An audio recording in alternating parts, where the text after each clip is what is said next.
Welcome back to Teshkid FX for another Vechain price prediction update, and in this video I'll be giving you the latest developments that have been happening here on the Vechain chart. And before I start the video, make sure that you give this video a thumbs up, subscribe to the channel, and also check out the channel membership. And allow me to start the video here on the 1 hour chart by first giving you a recap of what has been happening, then give you the short-term scenarios that I'm expecting to play out. And you can see that here on the 1 hour chart, from these low prices that we had been trading within, that is back to around the $0.015 mark, we started a very nice bounce to the upside in a move that has been obeying the Elliot wave structures, where you can see that I have this Elliot wave structure in blue, which is a fractal wave having the wave 5 completing the formation of that higher Elliot wave count 1 to the upside. And after seeing the formation of a higher Elliot wave count 1, we expected the formation of a higher Elliot wave count 2 before we continue pushing even higher in the formation of this wave 3, then so a bit of a corrective structure in the formation of that wave 4 before we started another bounce to the upside in what I'm terming as a higher Elliot wave count 5,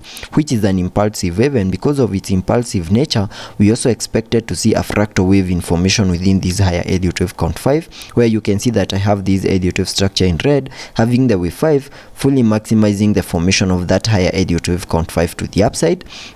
And this whole structure, after seeing the formation of these fractal waves that I have numbered over here, that whole structure is now completing an even larger Elliot wave structure, where we can have this whole structure as a higher Elliot wave count 1 to the upside, making its peak at around the $0.02184 mark. And after seeing the formation of a higher Elliot wave count 1, whatever we expect next is a retracement to the lower side in the formation of a higher Elliot wave count 2 before we continue pushing even higher in the formation of that wave 3, then expect a wave 4, then continue pushing even higher in the formation of that wave 5 to the upside. And getting a little bit into the details of the formation of this Elliot wave structure, and I can first change the color of this Elliot wave structure maybe to yellow so that you can see it better. And after seeing the formation of a higher Elliot wave count 1, whatever we expect next is a retracement to the lower side in the formation of a higher Elliot wave count 2, and sketching out a minimum retracement area to the lower side in the formation of this wave 2 using the Fibonacci,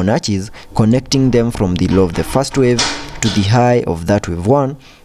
That gives me a minimum retracement area between the fib level 0.5 and the fib level 0.618, which lies between the $0.0186 mark and the $0.01783 mark. And that is the minimum that I'm expecting this second wave to the lower side to do. And because the second wave is a corrective wave, I'm also expecting to see an ABC corrective structure play out, having a wave A, then a wave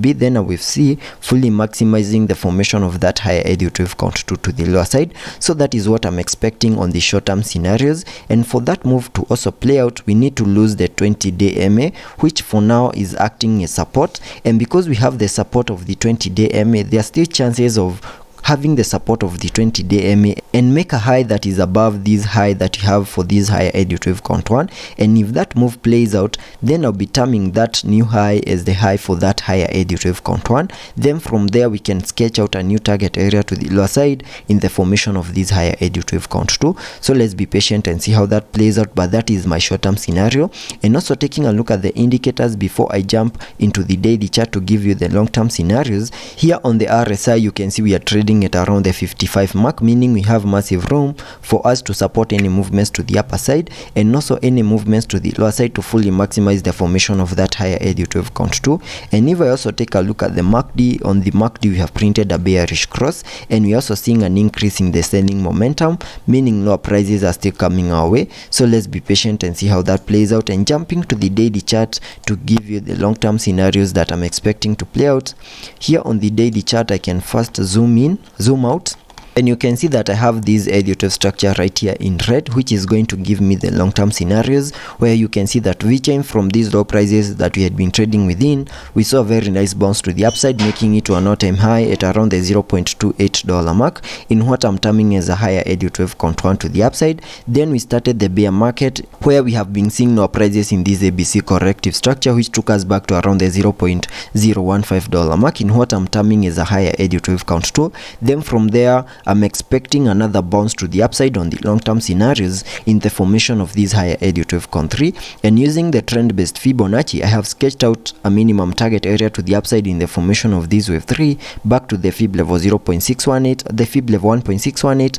which lies at around the $0.46277 mark, and that is what I'm expecting on the long-term scenarios and also the short-term scenarios. So let's be patient and see how that plays out, and I'll keep you updated.